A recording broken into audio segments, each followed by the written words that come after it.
చాలా ఎక్కువగా ఉన్నటువంటి పరిస్థితుల్లో పట్టించుకోవాల్సినటువంటి ప్రభుత్వం,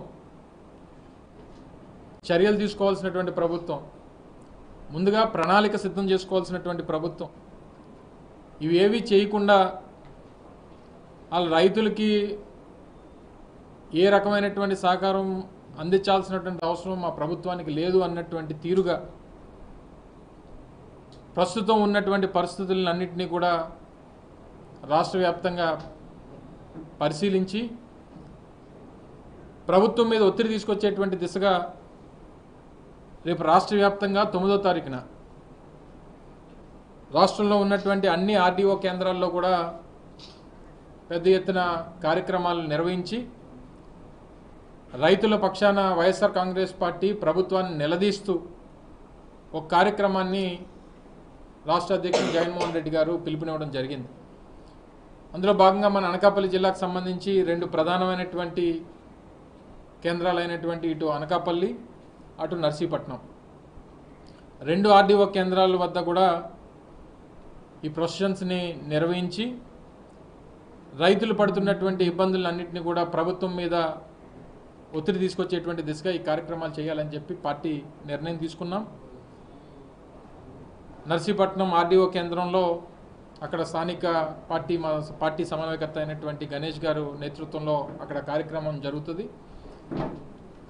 మేజర్ హెడ్ క్వార్టర్ అయినటువంటి అనకాపల్లి, జిల్లా హెడ్ క్వార్టర్ అయినటువంటి అనకాపల్లి, అలాగే ఆర్డీఓ హెడ్ క్వార్టర్ అయినటువంటి అనకాపల్లి కేంద్రంగా స్థానికంగా ఉన్నటువంటి మా పార్టీ సమన్వయకర్త భరత్ గారు, జిల్లా అధ్యక్షుడిగా నేను, ఈ పరిధిలో వచ్చినటువంటి అందరు సమన్వయకర్తలు జోగుల్ గారు కానీ, ధర్మశ్రీ గారు కానీ, అదీప్ రాజ్ గారు కానీ, లేకపోతే ముత్యాల నాయుడు గారు కానీ అందరం కూడా జిల్లా హెడ్ క్వార్టర్ వేదికగా అనకాపల్లి జిల్లా పార్టీ కార్యాలయం నుంచి ఆర్డీఓ కార్యాలయం వరకు ప్రొసెషన్ని తీసి రైతుల సమస్యలన్నింటినీ కూడా ప్రభుత్వం దృష్టికి తీసుకొచ్చేటువంటి కార్యక్రమాన్ని కూడా రేపు మంగళవారం 9వ తారీఖున చేయబోతా ఉన్నాం. ఆ విషయాన్ని మీ ద్వారా ప్రజలకి, ముఖ్యంగా ఈ ప్రాంతంలో ఉన్నటువంటి రైతాంగానికి తెలియజేసేటువంటి కార్యక్రమాన్ని మీ ద్వారా చేయడానికి ఈరోజు మిమ్మల్ని అందరినీ కూడా ఆహ్వానించడం జరిగింది. సహజంగా రైతులకి ఏ రకమైనటువంటి సహకారం అందించాలి, ప్రభుత్వానికి అసలు ఈరోజు గురు పూజోత్సవం శాస్త్రం రాకముందు, అంటే సైన్స్ కన్నా ముందు వ్యవసాయం అనేటువంటిది ఒక విద్య అని చెప్పి ప్రపంచానికి చాటి చెప్పింది రైతు. సైన్సు లేకపోతే మిగిలినటువంటి ఇన్వెన్షన్స్, డిస్కవరీస్ ఇవన్నీ పక్కన పెడితే అసలు మన వ్యవసాయం మనం చేసుకొని మన కడుపు నింపుకోవచ్చు అనేటువంటి దానికి ఒక గురువుగా ప్రపంచానికి చాటి చెప్పినటువంటి వ్యక్తి రైతు. అటువంటి రైతు ఈరోజు కష్టాల్లో ఉంటే దాన్ని కూడా రాజకీయం చేసేటువంటి పరిస్థితుల్లో ఈరోజు ఈ ప్రభుత్వం ఉంది. ముఖ్యంగా గత 5 సంవత్సరాలు 2019-24 మధ్యలో ఎప్పుడన్నా మీరు ఒకసారి గుర్తు చేసుకోండి, చాలామంది పత్రికా సోదరులు, మీడియా సోదరులు అందరూ కూడా ఉన్నారు. జగన్మోహన్ రెడ్డి గారు ముఖ్యమంత్రిగా ఉన్న కాలంలో ఏ రోజన్నా విత్తనాల కోసం కానీ, ఎరువుల కోసం కానీ, సొసైటీల దగ్గర కానీ, రైతు భరోసా కేంద్రాల దగ్గర కానీ, సచివాలయాల దగ్గర కానీ ఏ రోజన్నా ఒక్క మనిషి అన్నా నిలబడి మాకు ఇది అందట్లేదు అని చెప్పినటువంటి ఒక్క ఘటన చూపించమనండి. అది ఆ రోజు మా ప్రభుత్వం, మా నాయకుడు జగన్మోహన్ రెడ్డి గారి తాలూకా చిత్తశుద్ధి, అది రాజశేఖర రెడ్డి గారి తాలూకా ఆలోచన విధానం నుంచి రైతు బాగుంటే మన ప్రాంతం బాగుంటుంది, రైతు బాగుంటే మన రాష్ట్రం బాగుంటుంది, రైతు బాగుంటే మన దేశం బాగుంటుంది అని చెప్పి నమ్మినటువంటి సిద్ధాంతాన్ని నమ్ముకున్నటువంటి పార్టీ వైఎస్ఆర్ కాంగ్రెస్ పార్టీ. అందుకే మా ప్రభుత్వంలో ఏ రోజు ఏ రైతుకి ఇబ్బంది కలగకుండా చూసుకున్నటువంటి బాధ్యత తీసుకున్నాం. ఎన్నికల ముందు రైతు భరోసా కింద 12,500 రూపాయలు ఇద్దామనుకున్నటువంటి మన ప్రభుత్వం లేదు, అధికారంలోకి వచ్చిన తర్వాత అవసరమైతే ఇంకా కొంత పెంచి దాన్ని 13,500 రూపాయలు చేసి రైతులకు అందించేటువంటి కార్యక్రమం 5 సంవత్సరాల పాటు చేశాం. ఇచ్చినటువంటి ప్రామిస్ మాత్రం 4 సంవత్సరాలే. కానీ ఏదేమైనప్పటికీ ఆ రోజు రైతు భరోసా కేంద్రాలను ఏర్పాటు చేసి 15,000 రైతు భరోసా కేంద్రాలని రాష్ట్రంలో ఏర్పాటు చేసి నూతనంగా భవనాలు నిర్మించి రైతుకి ఏదన్నా అవసరమైతే ఆ రైతు ఆ గ్రామంలో ఉన్నటువంటి ఆ రైతు భరోసా కేంద్రం దగ్గరికి వెళ్తే కావాల్సినటువంటి విత్తనాలు కానీ కావాల్సినటువంటి ఎరువులు కానీ వారికి అందించేటువంటి కార్యక్రమం చేశాం. సచివాలయాల్లో ఉన్నటువంటి అగ్రికల్చర్ అసిస్టెంట్స్ ఆ పంచాయతీలో ఉన్నటువంటి వ్యవసాయ భూమి ఎంతైతే ఉందో అందులో చేసేటువంటి వ్యవసాయం ఏంటో, ఆ వ్యవసాయానికి కావాల్సినటువంటి విత్తనాలు ఏంటో, ఆ విత్తనాలతో పాటు కావాల్సినటువంటి ఎరువులేంటో, పండించినటువంటి పంటని ఏ రకంగా వారికి లాభసాటిగా చేయాలనేటువంటి దాన్ని చేసినటువంటి కార్యక్రమాల వరకు ఆ అగ్రికల్చర్ అసిస్టెంట్ ఆ రైతు భరోసా కేంద్రం ద్వారా చేయించాం. భారతదేశంలో ఉన్నటువంటి మిగిలినటువంటి రాష్ట్రాలు కాదు, ప్రపంచంలో ఉన్నటువంటి అనేక దేశాల నుంచి మన రాష్ట్రానికి వచ్చి ఈ రైతు భరోసా కేంద్రాల తాలూకా పనితీరు ఏ రకంగా ఉంది, ఏ రకంగా ఇది సక్సెస్ఫుల్ మోడల్ అయింది అని చెప్పి వచ్చి మన రాష్ట్రంలో అనేక ప్రాంతాలు పర్యటించి ఈ మోడల్ బాగుంది, మా దేశాల్లో కూడా మేము ఇంప్లిమెంట్ చేసుకుంటాం అనేటువంటి విధంగా ప్రపంచ దేశాల్లో ఉన్నటువంటి అనేక దేశాలకి ఆదర్శంగా నిలిచింది ఆ రోజు మన ప్రభుత్వం. అది జగన్మోహన్ రెడ్డి గారి తాలూకా ముందు చూపు, ఆ రైతుల పట్ల ఉన్నటువంటి మాకు రైతుల పట్ల ఉన్నటువంటి ప్రేమ అభిమానాలు. ఒక సిస్టంలో ప్రభుత్వం తాలూకా బాధ్యత ఏంటి? వర్షాకాలం వస్తుంది, సీజన్ వస్తుంది, రైతులకి వరి వేసుకునేటువంటి సీజన్ వస్తుంది, ఆయా గ్రామాల్లో ఎంత అవసరం ఉంటుంది, ఏమి అవసరం ఉంటుంది, దానికి ఎంత ప్రభుత్వం ప్రొక్యూర్ చేయాలి, వారికి ఎంత అందుబాటులో తీసుకురావాలనేటువంటి మినిమం బాధ్యత తీసుకోకపోతే దేనికి ప్రభుత్వం? ఎందుకు వాళ్ళు దేనికోసం పనిచేస్తుంది ప్రభుత్వం? అంటే రైతు ఎలా పోయినా పర్వాలేదు, చంద్రబాబు నాయుడు గారికి మొదటి నుంచి అలవాటు. వ్యవసాయం దండగా అనేటువంటి వ్యక్తి చంద్రబాబు నాయుడు గారు. అదే ఆయన పాలసీ. అది ఆయన చెప్పినటువంటి మాటల్లోనూ ఆయన చేసేటువంటి మార్కెటింగు ప్రజల కడుపులు నింపవు. ఈరోజు పైపెచ్చు మళ్ళీ వైఎస్ఆర్ కాంగ్రెస్ పార్టీ నాయకత్వాన్ని రైతులను కూడా బెదిరిస్తూ ఉన్నాడు. ముఖ్యంగా వైఎస్ఆర్ కాంగ్రెస్ పార్టీ మీద దాడి చేస్తూ ఉన్నాడు. మీరు చేస్తున్నటువంటి దాడి చంద్రబాబు నాయుడు గారు, మీరు చేస్తున్నటువంటి దాడి వైఎస్ఆర్ కాంగ్రెస్ పార్టీ మీద కాదు, మీరు చేస్తున్నటువంటి దాడి రైతుల మీద చేస్తున్నటువంటి దాడి అని చెప్పి సందర్భంగా తెలియజేస్తూ ఉన్నాం. ఉదాహరణకి నిన్న మన అనకాపల్లి అలా మనం మర్చిపోయాం, మీ అందరు గుర్తుందో లేదా, 2019 ముందు వరకు మన అన్నపూర్ణ సొసైటీకి వచ్చి రైతులు విత్తనాలు కానీ ఎరువులు కానీ తీసుకునేటువంటి ప్రక్రియ ఉండేది. మీరు ఎప్పుడైనా 5 సంవత్సరాల్లో మీరు అన్నపూర్ణ మన ఈ మన పిఎస్ఎస్కి వచ్చి తీసుకున్నటువంటి సందర్భాలు చూసారా? ఎందుకంటే గ్రామాలకు పంపించాం, డోర్ డెలివరీ చేసాం రైతులకి, వారికి ఆ గ్రామాల్లోనే వారికి అందించేటువంటి కార్యక్రమం చేస్తాం. ఇది నిన్నటి పరిస్థితి అన్నపూర్ణ బ్యాంక్ దగ్గర, సొసైటీ దగ్గర నిన్నటి పరిస్థితి. రైతులు రాత్రి 10 గంటలకి, ఇది రాత్రి 10 గంటలకి రైతులు పడుతున్నటువంటి కష్టాలు ఇవి చూడండి. పాపం చిన్న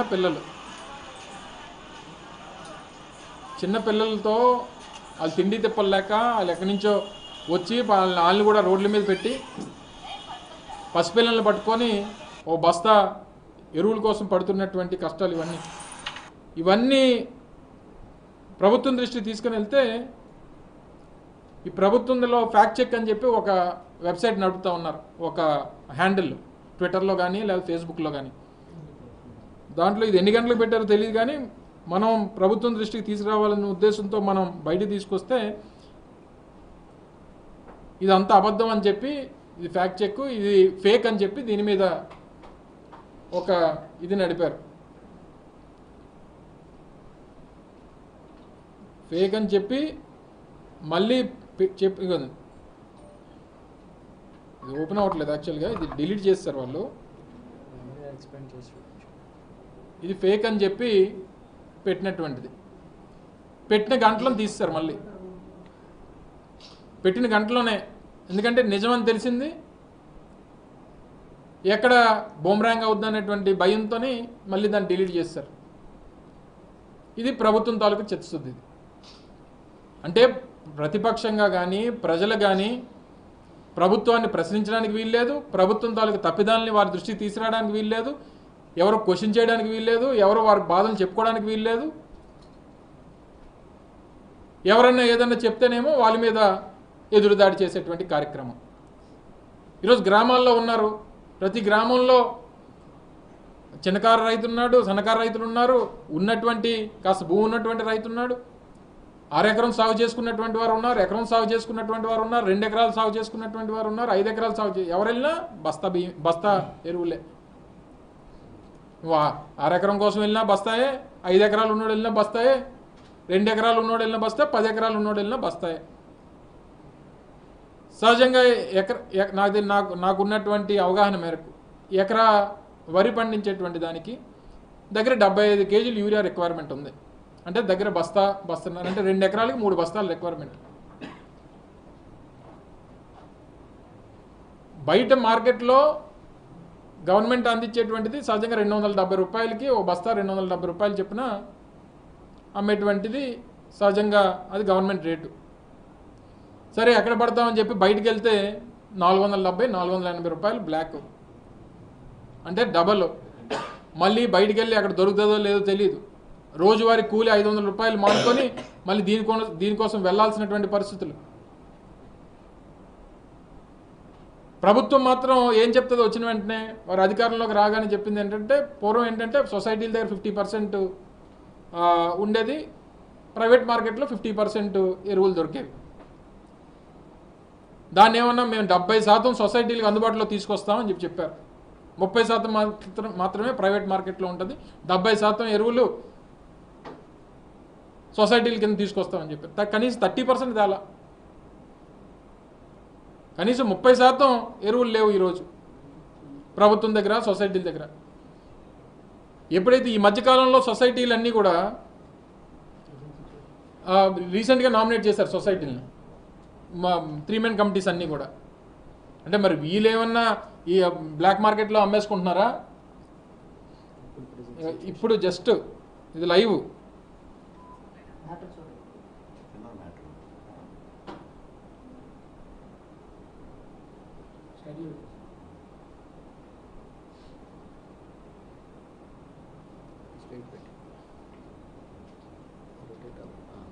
ఇది ఇప్పుడు లైవ్, ఇప్పుడు జస్ట్ ఇప్పుడు మన పార్టీ లీడర్స్ ఎవరు వెళ్ళి ఇప్పుడే జస్ట్ ఇది అన్నపూర్ణ బ్యాంక్ దగ్గర ఉన్నటువంటి పొజిషన్. ఇది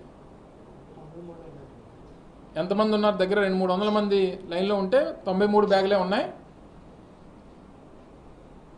93 మందికి మాత్రమే ఇది అందుబాటులోకి వస్తుంది. వచ్చిన వాళ్ళు కూడా 1 బ్యాగే, 2 ఎకరాల కోసం వచ్చినా, 3 ఎకరాల కోసం వచ్చినా, 5 ఎకరాల కోసం వచ్చినా మనిషికి 1 బ్యాగ్ ఇస్తాం. 93 మంది, 93 తర్వాత ఎవడింటికి వాడు వెళ్ళిపోవాలి. అంటే మళ్ళీ ఈరోజు వాడు కూలి పని పోయినట్టే, వాడు కూలిపోయినట్టే, వాడి సమయం పోయినట్టే.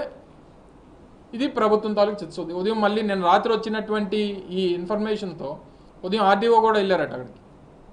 ఆర్డీఓ మాత్రం వెళ్ళి ఏం చేస్తారు? పైనుంచి ప్రభుత్వం చిత్తశుద్ధి లేనప్పుడు కింద ఉన్నటువంటి వారు ఏం వ్యవహరిస్తారు వీళ్ళు? గతంలో రైతు గురించి, రైతు పడుతున్నటువంటి ఇబ్బందుల గురించి, వారికి ఏ అవసరం ఉన్నాయి, అవసరాలు ఏంటి అనేటువంటిది ప్రతి సీజన్లో ప్రభుత్వం తాలూకా విధానం అది. వాళ్ళు ప్రొక్యూర్ చేసుకోవాలి, వాళ్ళు ఇన్ఫర్మేషన్ గ్యాదర్ చేసుకోవాలి, వచ్చినటువంటి ఇన్ఫర్మేషన్ ప్రకారం ప్రొక్యూర్మెంట్ చేసుకోవాలి. ప్రొక్యూర్మెంట్ చేసుకున్నటువంటి దాని ప్రకారం ప్రజలకి అందుబాటులోకి తీసుకొని రావాలి. వారు ఇబ్బంది పడకుండా చూసుకోవాలి. రేపు సీజన్ అయిపోయిన తర్వాత నువ్వు ఇస్తే ఏంటి, ఇవ్వకపోతేంటి? రేపు సీజన్ అయిపోయిన తర్వాత నేను డిసెంబర్లో ఇస్తాను, నవంబర్లో ఇస్తానంటే అప్పుడు ఉపయోగం లేదు కదా రైతులకి. వాళ్ళకి రావాల్సినటువంటి దిగుబడి రాదు కదా పంటకి. అన్ని రకాలుగా నష్టపోయేటువంటి పరిస్థితి ఉంటే మీ సంగతి ఏం చేస్తాను? బొక్కలో వేసేస్తానండి. ముఖ్యమంత్రి మాట్లాడాల్సిన మాటలు అవి. ఎవరిని బొక్కలో వేసేస్తావు నువ్వు? ఒక ముఖ్యమంత్రి స్థాయిలో నువ్వు మాట్లాడాల్సినటువంటి మాటలు అది. 70 సంవత్సరాల వయసు మళ్ళీ మీకు. ఏమనంటే దేశంలోనే నా అంత సీనియర్ నాయకులు లేడు, నాకంట పోటుగాలు లేడని చెప్తారు మీరు.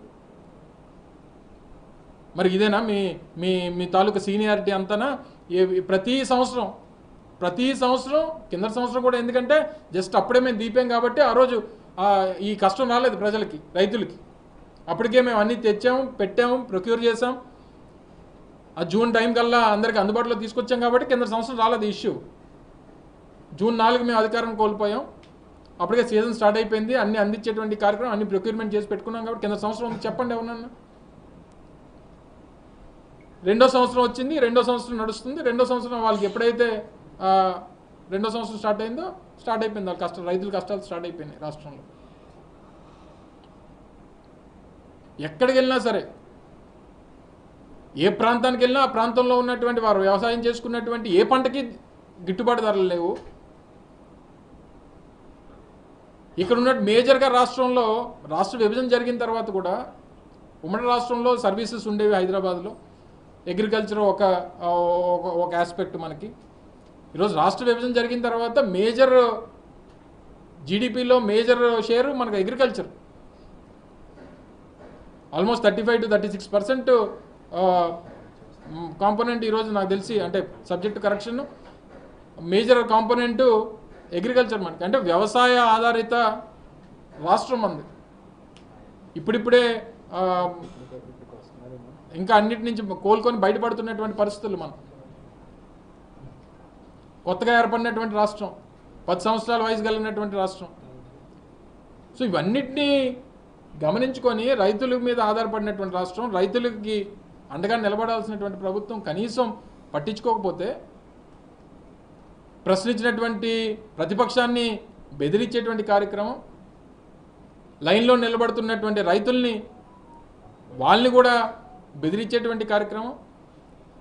గ్రామాల్లో 200-300 మంది రైతులు ఉంటే అందరూ వైఎస్ఆర్ కాంగ్రెస్ పార్టీ వాళ్ళు ఉంటారా? అన్ని పార్టీల వాళ్ళు ఉంటారు కదా. రైతులకు పార్టీలతో ఏం పని? అందుకనే ఈ రైతుల పక్షాన వైఎస్ఆర్ కాంగ్రెస్ పార్టీ బలంగా నిలబడుతుంది. వారికి న్యాయం జరిగేంత వరకు కూడా పోరాటం చేస్తుంది. అది ఏ మేరకైనా, ఎంతవరకైనా ఈ ప్రభుత్వం మీద ఒత్తిడి తీసుకొచ్చేటువంటి దానికి అన్ని రకాలుగా కూడా అన్ని పోరాటాలకి సిద్ధంగా ఉంది. వారి పక్షాన 9వ తారీఖున పెద్ద ఎత్తున రాష్ట్ర వ్యాప్తంగా అన్ని ఆర్డీఓ కేంద్రాలు జరుగుతాయి. అన్ని జిల్లా హెడ్ క్వార్టర్స్లో కూడా ఎక్కడైతే ఆర్డీఓ కేంద్రాలు ఉన్నాయో అన్ని దగ్గరలో కూడా పెద్ద ఎత్తున ఈ కార్యక్రమాన్ని నిర్వహిస్తాం. ప్రభుత్వం మీద ఒత్తిడి తీసుకొని వస్తాం. రైతులకు న్యాయం జరిగేటువంటి కార్యక్రమాన్ని చేస్తాం. మళ్ళీ వచ్చే సంవత్సరం మళ్ళీ ఇటువంటి పొరపాట్లు జరగకుండా ఈ ప్రభుత్వం చర్యలు తీసుకునేటువంటి విధంగా వారి మీద ఒత్తిడి తీసుకొస్తాం. ఈ సీజన్లో నష్టపోతున్నటువంటి రైతులకి అండగా నిలబడమని చెప్పి ప్రభుత్వాన్ని నిలదీస్తాం. ఈ పక్కన ఉన్నటువంటి మా sugar factory, Govada sugar factory పరిస్థితి మీరు చూశారు. అక్కడ ఎమ్మెల్యేలు, ప్రజాప్రతినిధులు ఏం మాట్లాడుతున్నారు? ఇంక మీరు చెరుకేమి వ్యవసాయం చేయకండి, మీరు మొక్కజొన్న వేసుకోండి, ఇంకోటి వేసుకోండి అని చెప్పి ఉచిత సలహాలు ఇస్తారు. మీకు ఉచిత సలహాలు ఇవ్వడానికి మీకు మిమ్మల్ని ఎమ్మెల్యేలని ఎంపీలని చేసింది. ప్యూర్గా చోడవరం, మాడుగులు లాంటి నియోజకవర్గాలు చెరుకు వ్యవసాయం మీద ఆధారపడినటువంటి ప్రాంతం అది. అటువంటి దానికి మీరు ఇంక చెరుకు వేయకండి, ఈ కంపెనీని మా వల్ల కాదు, మొన్న చెరుకు తోలినటువంటి రైతులకి మేము డబ్బులు ఇవ్వలేదు, ఇంకా 35 కోట్ల రూపాయలు పెండింగ్ బకాయిలు రైతులకి. ఒక్క టన్నుకి ₹1 ఇవ్వాల. 1,10,000 టన్నులు తోలితే ఎప్పుడో జనవరి నుంచి మార్చి వరకు, ఏప్రిల్ వరకు, నేటికి సెప్టెంబర్ వచ్చేసింది. ₹1 పేమెంట్ ఇవ్వాల. మేము 5 సంవత్సరాల్లో 90 కోట్ల రూపాయలు ప్రభుత్వం తీసుకుని వచ్చి, నేను సంబంధించినటువంటి శాఖ మంత్రిగా 90 కోట్ల రూపాయలు ఆ రోజు చోడవరం షుగర్ ఫ్యాక్టరీకి వాళ్ళు ఇబ్బందులు లేకుండా, రైతులకు ఇబ్బంది లేకుండా కాపాడినటువంటి గత చరిత్ర మాది. కనీసం అది చేమకుట్టినట్టు కూడా లేదు. చెప్తారు కదా, రేపు జనరల్ బాడీ ఏది పెడితే మీ సంగతి తెలుస్తాం. సో ఇవన్నీ అనేక సమస్యలు ఉన్నాయి. క్రాప్ ఇన్సూరెన్స్లో ఇష్యూస్ ఉన్నాయి. ఈ ముఖ్యంగా రాష్ట్ర వ్యాప్తంగా ఎరువుల విషయంలో కూడా పెద్ద ఎత్తున అవుట్బస్ట్ అనేటువంటిది రాష్ట్ర వ్యాప్తంగా ఉంది. సో ఈ అన్ని ఇష్యూస్ని కూడా క్రోడీకరించి, స్థానికంగా ఉన్నటువంటి రైతుల సమస్యలు ఇవన్నిటిని కూడా క్రోడీకరించుకొని రేపు 9వ తారీఖున ఈ కార్యక్రమాన్ని పెద్ద ఎత్తున చేయబోతా ఉన్నాం. ముఖ్యంగా జిల్లా వ్యాప్తంగా, అనకాపల్లి జిల్లా వ్యాప్తంగా, అనకాపల్లి ఆర్డీఓ పరిధిలో ఉన్నటువంటి అన్ని నియోజకవర్గాల నుంచి పెద్ద ఎత్తున రైతాంగాన్ని, మా పార్టీ నాయకత్వాన్ని, పార్టీ కార్యకర్తల్ని అందరిని కూడా కలుపుకొని ఈ కార్యక్రమాన్ని విజయవంతంగా చేయడానికి అందరూ కూడా సహకరించమని చెప్పి మీ ద్వారా మరొకసారి ఈ ప్రాంత ప్రజానికాన్ని అందరినీ కూడా కోరుతా ఉన్నాం.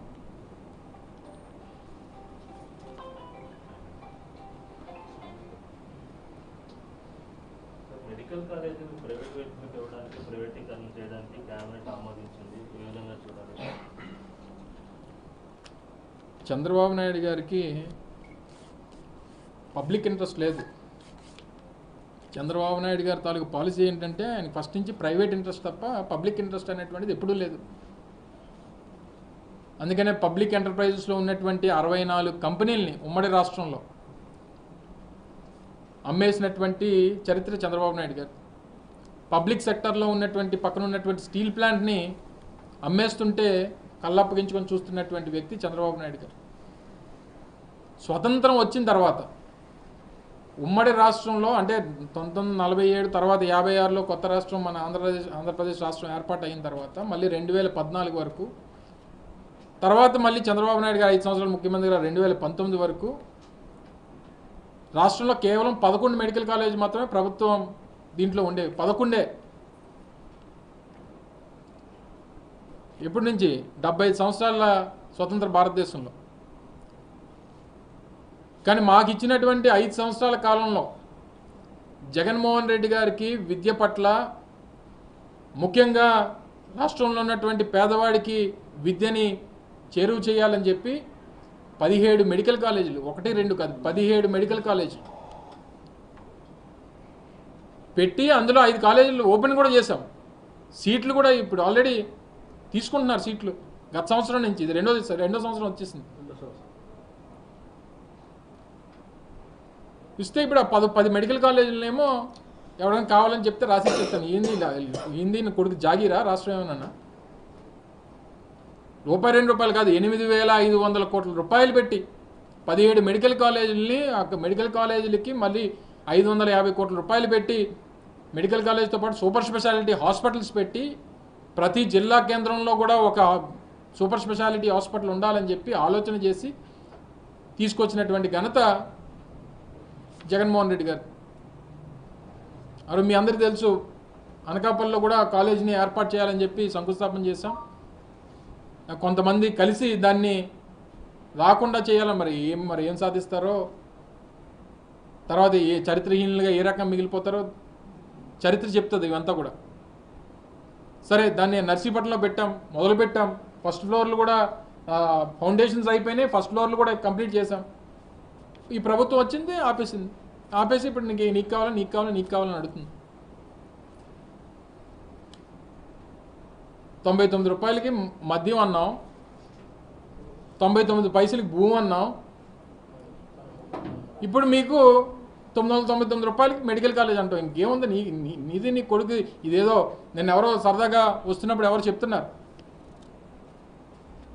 సరే, ఈ రాష్ట్రంలో ఇప్పుడు నుండి పరిస్థితులు చూస్తే వచ్చే సంవత్సరం ఎప్పుడో చంద్రబాబు నాయుడు పేరు మీద ఈ కరెన్సీ నోట్లు కూడా ప్రింట్ చేసుకుంటాడు సార్ అని అంటున్నారు కొంతమంది. అంటే నాకు ఈ భారతదేశానికి సంబంధం లేదు, ఈ ప్రజాస్వామ్యానికి నాకు సంబంధం లేదు, ఈ రాజ్యాంగానికి నాకు సంబంధం లేదు, అలా కరెన్సీ నోట్ల మీద గాంధీ తాత బొమ్మ ఏంటి, నా ఫోటో వేయాలి కదా అని చెప్పి అడిగే పరిస్థితి వచ్చేస్తుంది చంద్రబాబు నాయుడు గారికి. అనేటువంటి స్థాయికి వీరి తాలూకా మెంటల్ ఇదికి దిగజారిపోయింది. ఫ్రీగా పాపం పిల్లల్ని మెడికల్ కాలేజ్ సీట్లు వస్తాయని చెప్పి 1000 సీట్లు నాకు తెలిసి 900, 850, 900 ఉండేవి 2019 వరకు. ఈ 17 కాలేజీలు వస్తే మరో 1000 సీట్లు ఎన్నో పెరుగుతాయని చెప్పి ఉద్దేశంతో జగన్మోహన్ రెడ్డి గారు చేస్తే మాకు సీట్లే వద్దు, కాలేజీలు వద్దు, ఇది ఎవరికో ఇచ్చేస్తాం తీసుకోండి అని చెప్పి. అంటే పబ్లిక్ ఇంట్రెస్ట్ ఉండాల్సినటువంటి ప్రభుత్వం, పబ్లిక్ ప్రాపర్టీస్కి, పబ్లిక్ ఆలోచనలకి అనుగుణంగా నడవాల్సినటువంటి ప్రభుత్వం ఇది ఒక క్యాపిటలిస్ట్ ప్రభుత్వం లాగా ప్రైవేట్ రంగాన్ని ప్రోత్సహించేటువంటి ప్రభుత్వంలో పనిచేస్తూ ఉంది. మన దురదృష్టం. అవకాశం ఇచ్చారు ప్రజలు, మరో 3.5 సంవత్సరాలు ఎదురు చూడాల్సిందే, వెయిట్ చేయాల్సిందే. మళ్ళీ వీరు చేసినటువంటి తప్పులన్నింటినీ కూడా సరిదిద్దుకోవడానికి మళ్ళీ ప్రభుత్వం మారాల్సిందే అన్నటువంటిది ప్రజలు కోరుకుంటా ఉన్నారు, అనుకుంటా ఉన్నారు. మేము కూడా ఆ సమయం కోసం ఎదురు చూస్తున్నాం.